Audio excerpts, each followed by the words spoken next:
Donc, nous avons déjà discuté de l'addition et de la soustraction de fractions. Maintenant, il est temps de parler un petit peu plus en détail de ce qu'on peut rencontrer dans les exercices qu'on a à faire sur des fractions.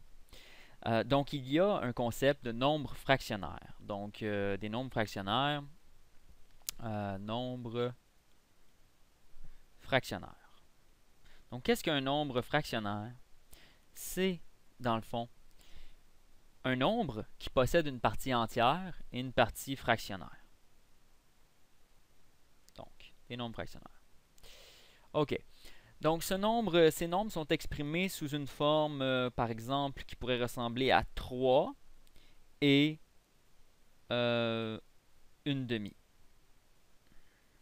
Donc, 3 et une demi, c'est un nombre fractionnaire qui possède une partie ici qui est un nombre entier, le nombre d'entiers.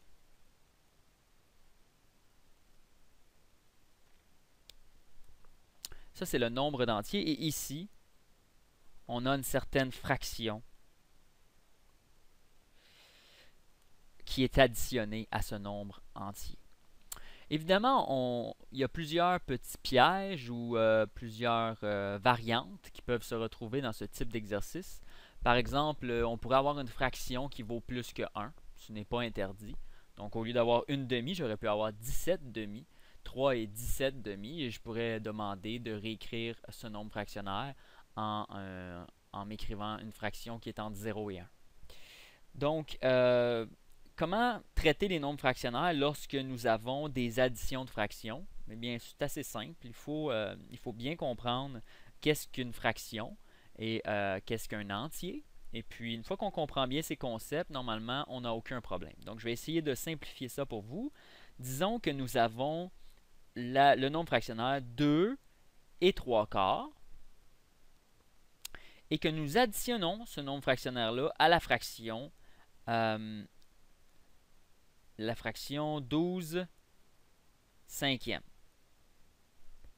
Donc, nous avons un nombre fractionnaire additionné à une fraction et on voit tout de suite que les dénominateurs ne sont pas identiques. Donc, déjà là, on sait qu'on va avoir un travail de trouver un dénominateur commun. Ça ne devrait pas être très difficile. Hein? On le voit tout de suite apparaître, là, 4 x 5, 20. Donc, probablement, on va être obligé de mettre ça sur 20 un petit peu plus tard dans le problème. Moi, ce que je vous recommande comme première étape, donc première étape, les étapes. Donc, une étape qu'on pourrait commencer par faire, ce serait de transformer les nombres fractionnaires en fractions. Donc, comment on procède? On prend le nombre 2 et 3 quarts et on peut le représenter en dessin pour commencer. Donc, 2 et 3 quarts, on a un entier, donc une tarte au complet. On a un autre entier, donc une autre tarte au complet. Et on a 3 quarts de tarte. Donc, si on divise une tarte en 4, on en a 3 quarts de cette tarte-là. Donc, on va essayer de représenter ces deux tartes et 3 quarts comme étant simplement des quarts. Donc, je sais que dans une tarte, ici, j'ai évidemment 4 quarts. Et dans l'autre tarte, j'ai aussi 4 quarts. Et dans le 3 quarts de tarte, j'ai 3 quarts. Et là, on voit qu'on devrait trouver comme résultat 4 plus 4 plus 3. Donc, 4 plus 4 plus 3. Puisqu'ils sont tous sur le même dénominateur, on ne devrait avoir aucun problème à additionner ça. Et ça nous donne 4 plus 4, 8, plus 3, 11. Et le dénominateur, lui, par contre, il ne change pas. N'oubliez pas, dans l'addition de fractions, les dénominateurs ne s'additionnent pas. Ils doivent simplement être tous identiques. Donc, ça nous donne 11 quarts. Comment faire pour trouver ça plus rapidement? Eh bien, en suivant la forme suivante, nous prenons le nombre d'entiers, nous multiplions le nombre d'entiers par le dénominateur, qui était 4, et nous additionnons la partie fractionnaire. Le tout sur le dénominateur de la fraction. Donc ici, récapitulons, ici le 2, c'est le nombre fractionnaire que nous avions. Donc c'est le nombre d'entiers en fait. Le 4 qu'on retrouve ici, ce 4-là, lui c'est le dénominateur. Donc le nombre de divisions de chaque entier. Donc chaque entier dans notre cas était divisé par 4 parce que nous avions des quarts. Donc nous devons faire 2 fois 4, ce qui nous donne 8 quarts et qui représente les deux entiers ici. Donc 8 quarts, 4 quarts dans chaque entier. Et finalement, il ne faut pas oublier de additionner les trois quarts qu'on avait dans notre fraction à côté de notre nombre fractionnaire. Et finalement, nous obtenons 11, 2 fois 4. On respecte les priorités des opérations. Donc d'abord les multiplications, ensuite l'addition. 2 fois 4, 8, plus 3, 11. Et le tout étant sur 4 puisqu'il s'agit de quarts. Donc, n'oubliez pas cette forme. Toujours multiplier le nombre d'entiers par le dénominateur, puis ensuite additionner le numérateur de la fraction. Maintenant que cette fraction est convertie, 11 quarts, l'autre fraction est 12 quarts. Nous pouvons réécrire l'expression comme étant... Donc, deuxième étape, c'est réécrire l'expression en fraction. Donc, pour nous, ce qu'on retrouve, c'est 11 quarts plus 12 cinquièmes.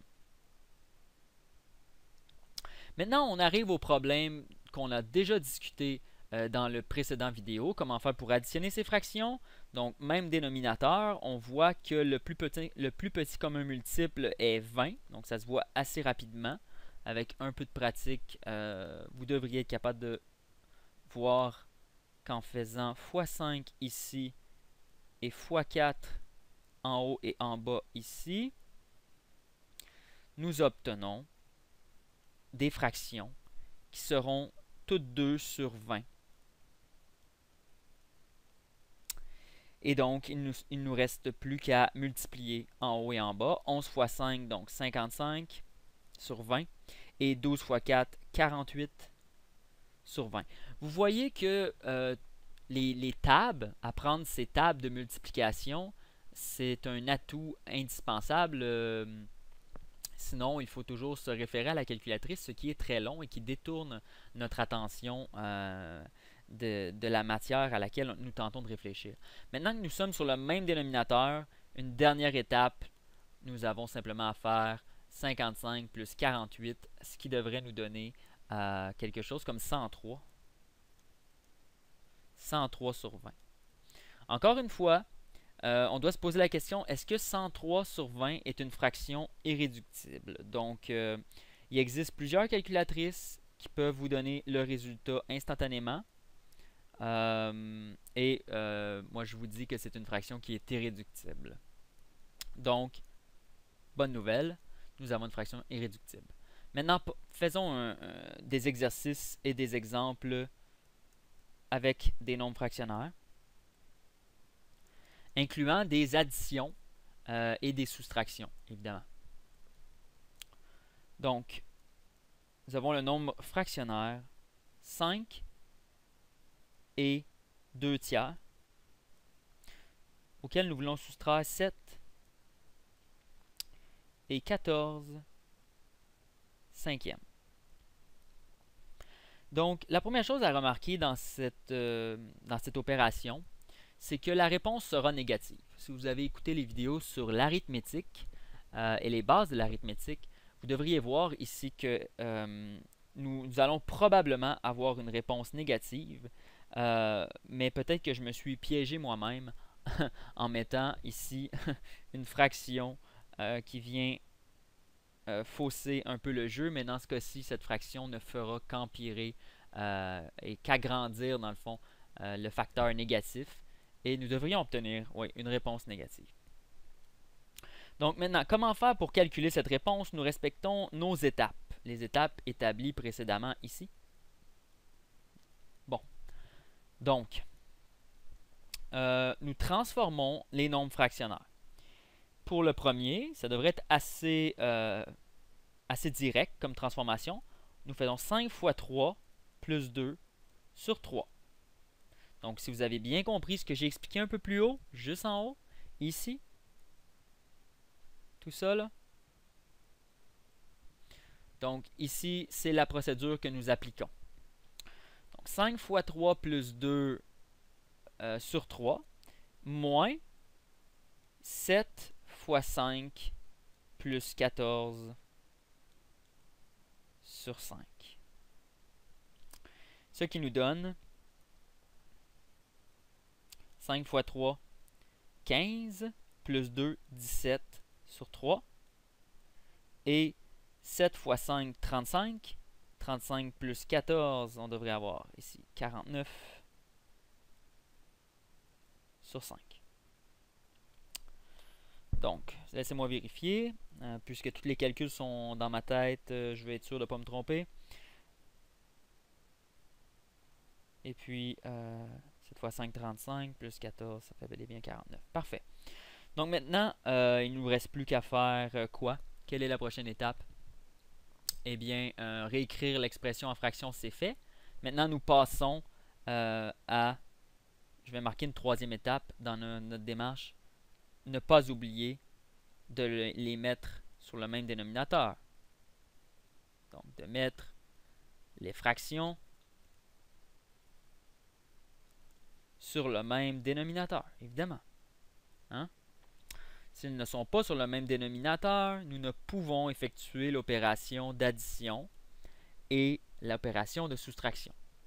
Donc ici, très facile, nous avons rencontré tantôt ces deux dénominateurs, 3 et 5, et nous savons qu'ils peuvent être mis sur 15. Donc faire x5 ici, x5 là, x3 là, x3 là.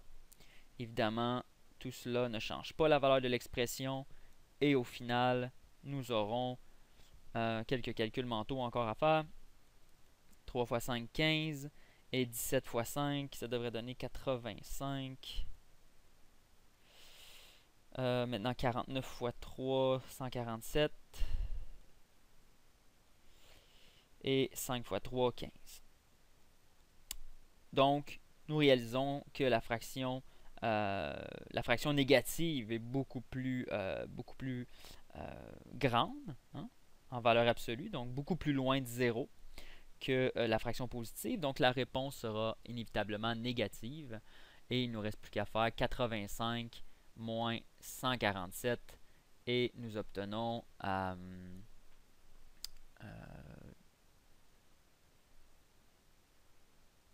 moins 62 sur 15. Maintenant, la question est, est-ce que ces fractions peuvent être réduites? Est-ce que ces fractions peuvent être réduites?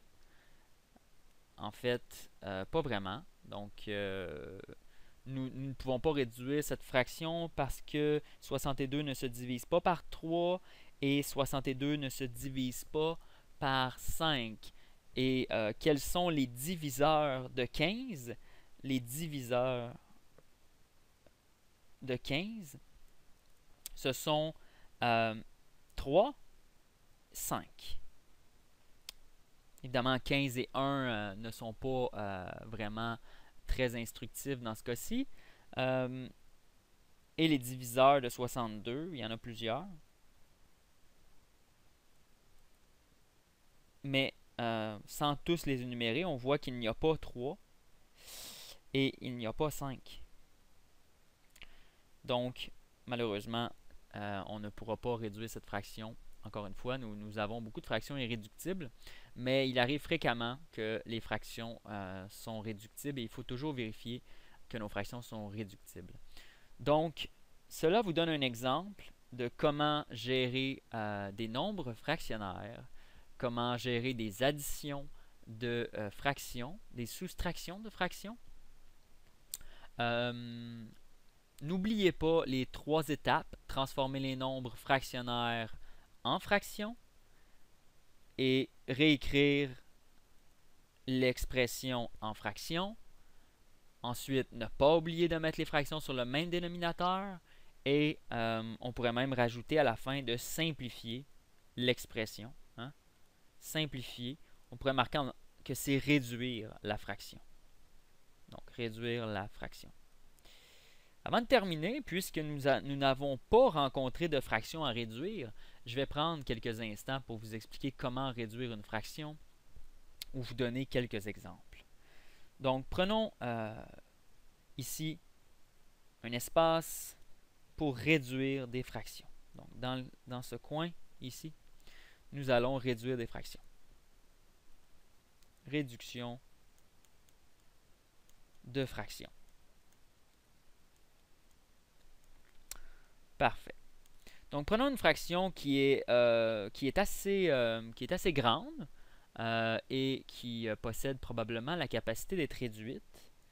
Je lance des fractions comme ça, là, au hasard. Donc, 63 sur 27. En fait, un hasard un peu calculé. Donc, 63 sur 27. Est-ce que cette fraction est réductible? Excellente question. Donc, on doit se poser la question, est-ce qu'il existe un diviseur commun entre 63 et 27? Et encore une fois, connaître ces tables mathématiques est d'une importance et d'une utilité qu'on ne peut que souligner.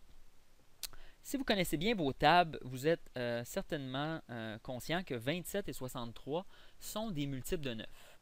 Donc, s'ils sont des multiples de 9, c'est donc dire qu'ils peuvent être divisés par 9. Je vais donc réécrire ces deux nombres comme étant des produits avec le nombre 9. 63, c'est 7 fois 9. Et 27, c'est 3 fois 9. Donc, on voit maintenant que j'obtiens un peu une situation dans laquelle je peux canceller les facteurs de 9.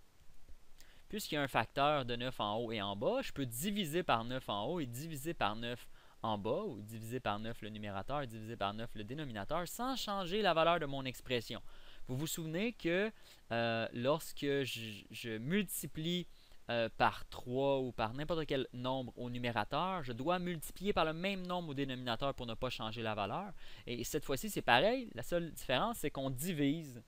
Si je divise par 9 en haut, je dois diviser par 9 en bas.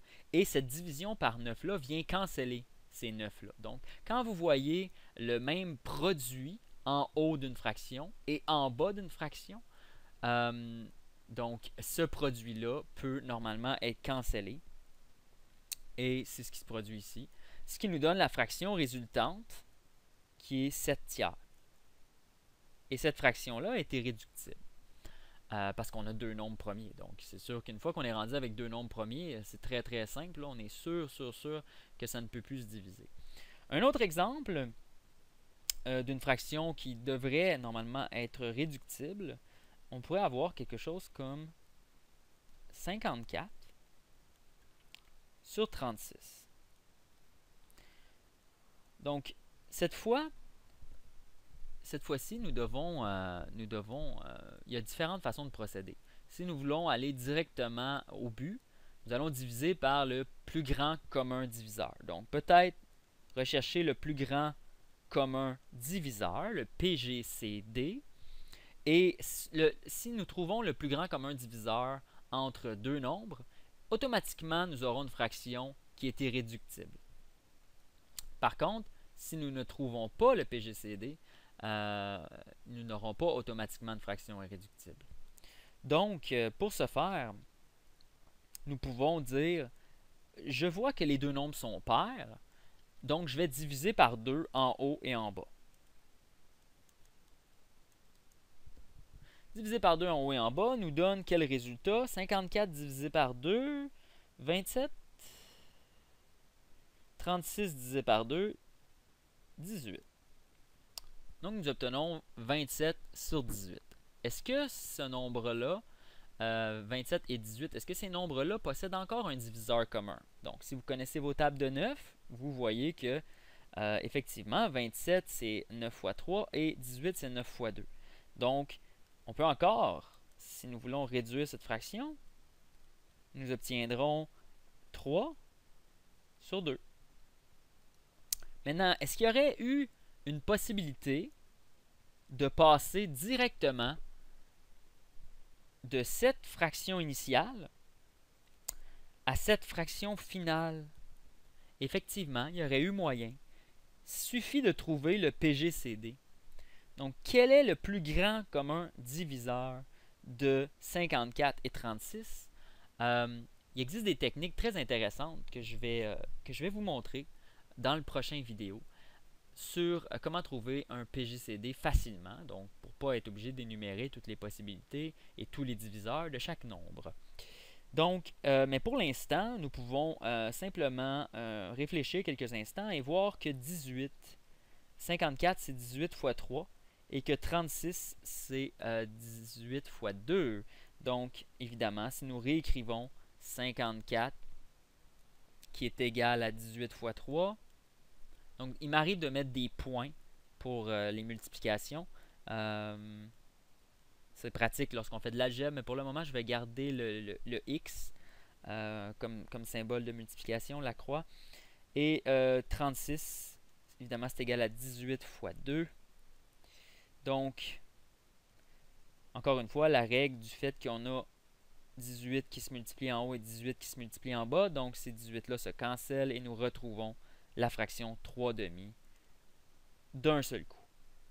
Donc, c'est tout pour cette vidéo. Dans la prochaine vidéo, je vais approfondir pour vous les recherches du PPCM et du PGCD. Pourquoi? Parce que nous voyons que c'est des outils qui sont très fréquents pour jouer avec des fractions et il y a des techniques pour trouver facilement le PPCM et le PGCD entre deux nombres qui impliquent une factorisation première et les nombres premiers. Donc, nous en discuterons dans la prochaine vidéo.